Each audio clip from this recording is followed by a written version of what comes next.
Bonjour à tous, j'espère que vous allez bien. Aujourd'hui, j'aimerais partager avec vous une expérience entrepreneuriale, bien sûr, qui m'est arrivée il y a quelques mois. Donc, trop souvent, quand on est victime de vol, enfin, surtout d'abus de confiance, je dirais, parce qu'en Afrique, c'est surtout de l'abus de confiance. Quand on est victime d'abus de confiance, on est un peu, enfin, on se sent un peu coupable et on est un peu honteux à l'idée d'en parler. Donc, déjà, j'en ai pas parlé côté entourage, ils sont même pas au courant. Mais avec vous, je tiens à le partager cette expérience parce que c'est quand même super important pour un entrepreneur d'être prêt à subir ce genre de s'armer justement pour éviter de subir ce genre de malhonnêteté. Voilà. Donc, comme vous le savez tous, j'ai ouvert un salon de coiffure à Dakar, donc au Sénégal, au mois d'avril. Et donc déjà en 3 mois d'existence, donc de avril, mai, juin, j'ai changé 5 fois de collaboratrice. Donc c'est des coiffeuses, enfin limite je pense que mon salon, je devrais l'appeler le salon va-et-vient. Parce que pendant les 3 mois où je suis restée à Dakar et que moi j'ai voulu faire mon propre recrutement, sélectionner les personnes-là et passer tous les jours mon temps avec ces personnes-là, j'ai dû m'en séparer. Voilà. Et je pense que c'est soit c'est peut-être un souci d'incompatibilité. Enfin, bref, ça s'est mal passé avec ces 5 personnes. Et déjà la première personne, donc c'était une Sénégalaise. euh, elle a tenu 2 mois. Sauf que côté coiffure, tout ça, elle savait pas faire grand-chose. Et en plus, elle était tout le temps en retard. Quand le salon devait être ouvert à 10 heures, la meuf, elle se pointait à 11 heures. Et quand ça devait fermer à 17 heures, à 19 heures, à 17 heures, elle avait envie de rentrer chez elle.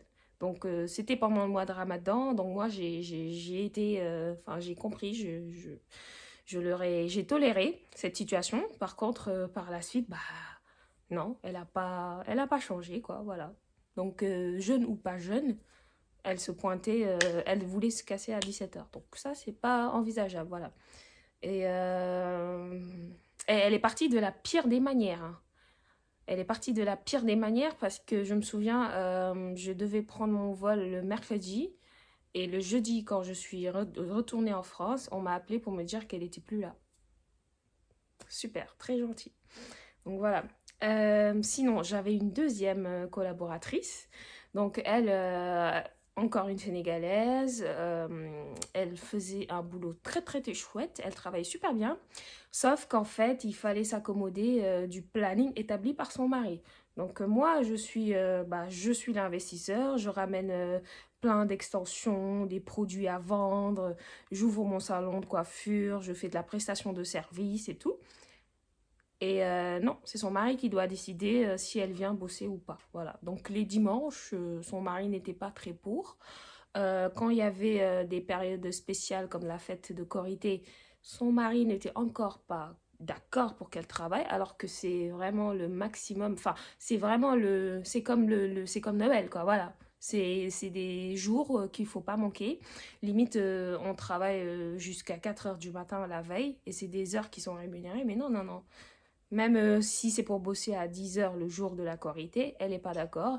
Encore moins la veille de la fête. Donc, c'était tendu et du coup, elle a dû partir aussi. Alors, j'ai eu une troisième collaboratrice. Donc, celle-là, elle a duré 15 jours. 15 jours, voilà. Donc, j'ai eu une troisième collaboratrice. Elle était gabonaise.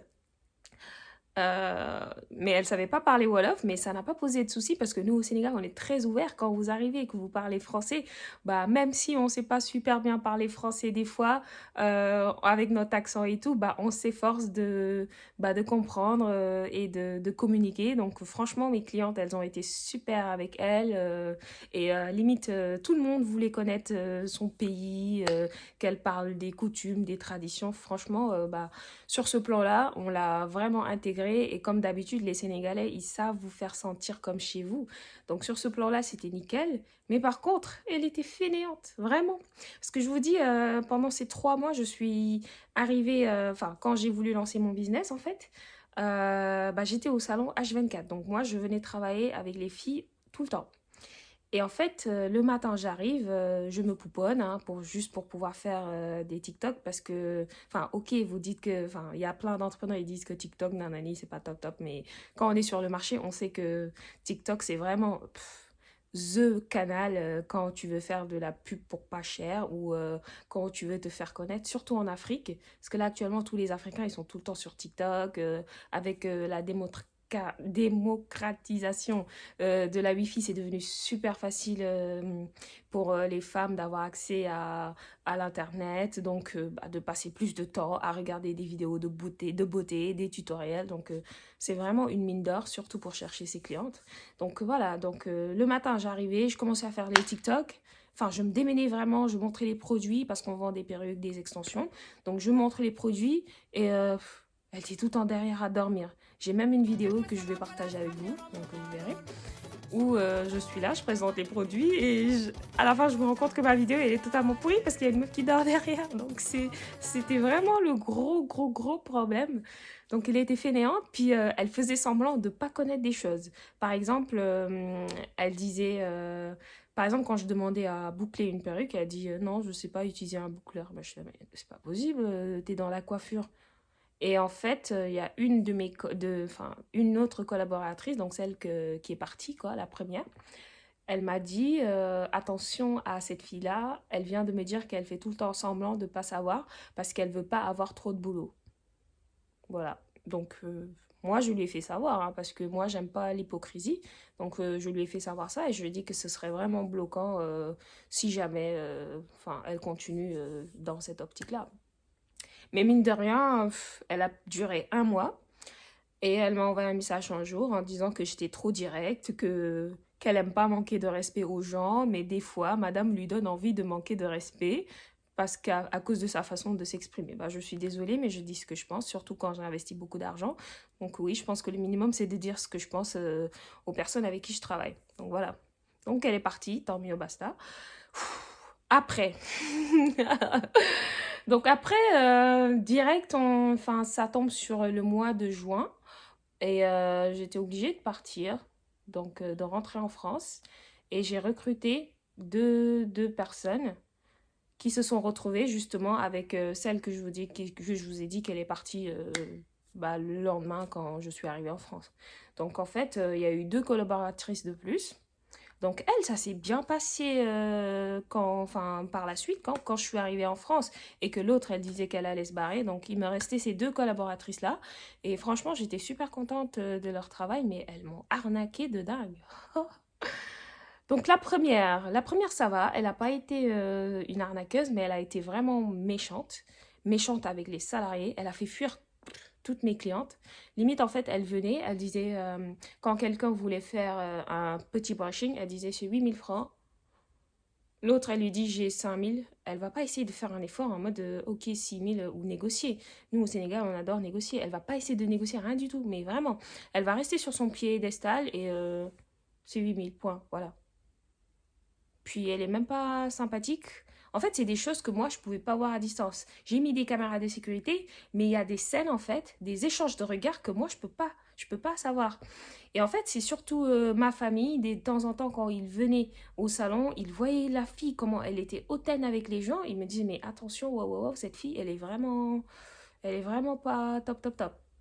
Et en fait, non seulement il y avait ça, mais il y avait aussi le fait que cette fille, elle travaille pour elle. Donc, quand elle venait au salon, tu la voyais travailler sur une perruque, tanani, parce qu'elle avait des perruques enfin, synthétiques qu'elle tressait pour faire des perruques mèches. Enfin, moi, j'ai horreur du synthétique, hein, vraiment. Le slogan du salon, c'est no synthétique. C'est vraiment que du 100% cheveux naturels. Bon, après, c'est moi, hein. Mais c'est le slogan. Et ça m'a pas gênée. Je la laissais faire son travail. Sauf qu'en fait, elle prenait ces perruques-là, elle filmait tout le salon et elle le mettait sur son TikTok à elle. En mode, je fais des prestations de coiffure à domicile. Je fais des poses de perruques à domicile. Mais en filmant tout mon fond, enfin, vraiment, j'étais le dindon de la farce, hein, vraiment. Elle filme avec ma connexion internet, elle filme avec limite mon éclairage, elle filme mon ambiance. Des fois même, limite, bah, elle filme sur mes trépieds. Enfin, c'est un truc de dingue. Elle utilise tous mes produits. Il y a un moment, je me suis dit, meuf, viens, on va discuter parce qu'il y a un gros souci. Enfin, c'est des choses, en fait, on s'imagine même pas le dire à un employé. Par exemple, ne dors pas au travail. Bah, elle, à 15 heures, elle commençait à dormir carrément sur le canapé, vraiment. Et les clientes, des fois, elles rentraient, elles voyaient une fille couchée. Enfin, c'est des choses, on s'imagine même pas le dire à ses collaborateurs, mais il faut le dire, voilà.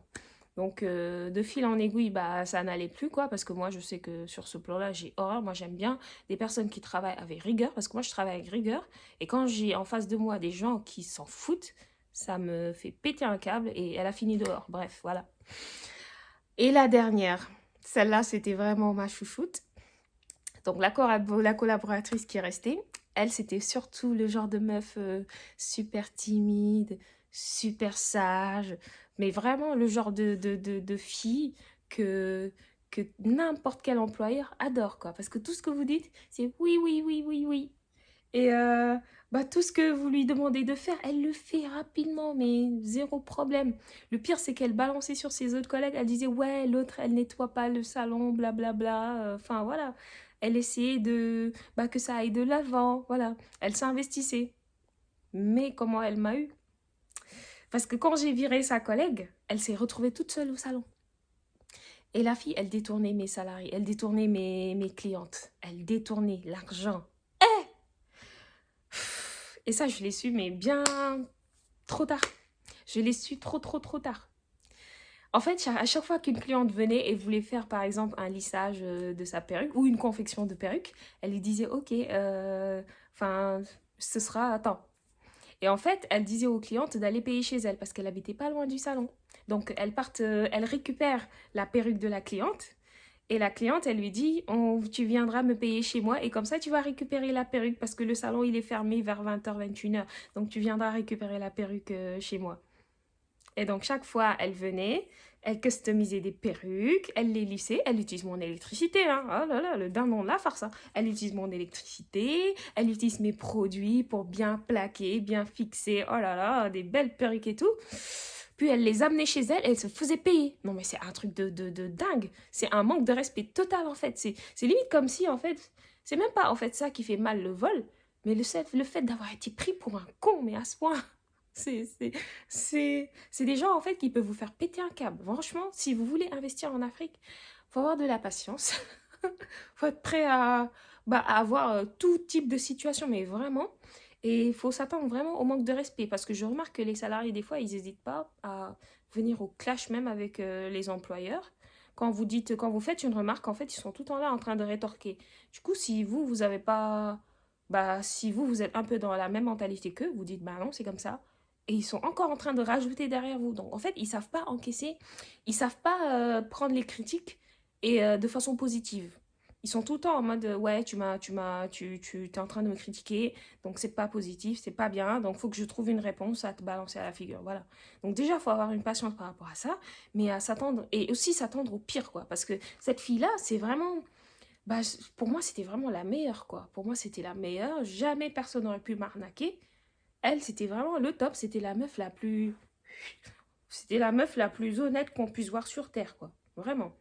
Et pendant des mois, elle m'a fait ça. Et moi, en fait, je m'en rendais pas compte parce que je me suis dit, ah oui, le chiffre d'affaires, il a drastiquement baissé parce que l'autre, elle savait faire plein de choses. Et du coup, elle, peut-être qu'elle sait pas faire les ongles comme l'autre. Du coup, les clientes, elles fuient. Donc, il faut vraiment que je trouve une autre collaboratrice. Enfin, j'étais plus dans cette perspective-là que de me dire, bah non, elle pioche dans la caisse, tout simplement. Ou alors, elle te vole tes clients. Enfin, pour moi, c'était impensable. Et on l'a découvert parce qu'en août, elle voulait partir en vacances. Et j'ai dû trouver vraiment une personne d'urgence pour être au salon. Et cette personne-là que j'ai trouvée, pendant que l'autre, elle était en vacances et que je disais, oh, t'inquiète pas, tu vas pas perdre ton boulot, tu reviens en septembre, tu reprends comme si de rien n'était, ça me dérange pas. Même si elle m'a prévenu 2 jours en avance qu'elle allait partir en vacances, c'est pas grave. C'était pas grave, voilà. Et donc, pendant qu'elle était en vacances, l'autre, il y a une cliente qui est venue qui a dit, ouais, elle est où ma perruque hein, parce que l'autre, elle me l'avait fait faire et j'aimerais récupérer ma perruque. Elle m'avait dit d'aller chez elle, mais j'ai essayé de la joindre au téléphone, je l'ai pas. Et l'autre qui m'appelle et moi je suis là, hein, une perruque à récupérer où? Et quand je vois le poteau rose, je me dis, mais vraiment, je me suis fait arnaquer pendant des mois et des mois. Et la fille, quand on lui a demandé l'explication, c'était 6 000 francs qu'elle avait facturé ce jour-là, à la meuf, quand on lui a demandé, j'ai même pas réclamé les 6 000 francs, franchement, elle est venue, t'as perdu ton job, c'est sûr, voilà, sûr que ça passe pas avec moi, c'est clair. Quand on lui a demandé, elle a dit ouais, vu que je ne prends pas en charge le repas de midi, donc elle a trouvé, c'était une petite fin, astuce pour arrondir ses fins de mois. Mais vraiment, elle l'a dit comme ça, cash. Voilà, j'aimerais manger à midi et vu que tu veux pas me donner parce que ça, c'était vraiment une grosse discussion. Elle disait que dans l'ensemble de coiffure, que l'employeur, il était obligé de vous donner un repas à midi. C'était vraiment un scandale, hein. Limite, je me faisais hurler au téléphone à cause de ça, vraiment. C'était une mauvaise passe que j'ai eue, mais j'ai pu négocier avec elle. Parce que, ouais, s'il faut savoir négocier, faire attendre, hein, les faire patienter un tout petit peu, quoi, voilà. Et bah, j'ai réussi à les faire patienter, mais ça m'a coûté cher. Donc là, pour l'instant, celle que j'ai trouvée là, ça fait 2 mois que ça dure, hein. On a un bonheur parfait, ça fait 2 mois que ça dure. Mais j'avoue que tout le temps, je me demande quand est-ce que ça va s'arrêter, quand est-ce que je vais voir le poteau rose, qu'est-ce qui m'attend encore, voilà. Donc, n'hésitez pas à partager, vous aussi, si vous avez des expériences comme ça, surtout dans l'entrepreneuriat en Afrique, parce que c'est vraiment pas évident. Donc, n'hésitez pas à partager, hein. Toutes les histoires, elles sont bonnes à savoir, voilà. Et surtout, n'oubliez pas, une caméra, ça fait pas tout. Les gens, ils s'en foutent des caméras s'ils veulent vous voler. Bisous, bisous à tout le monde et à bientôt.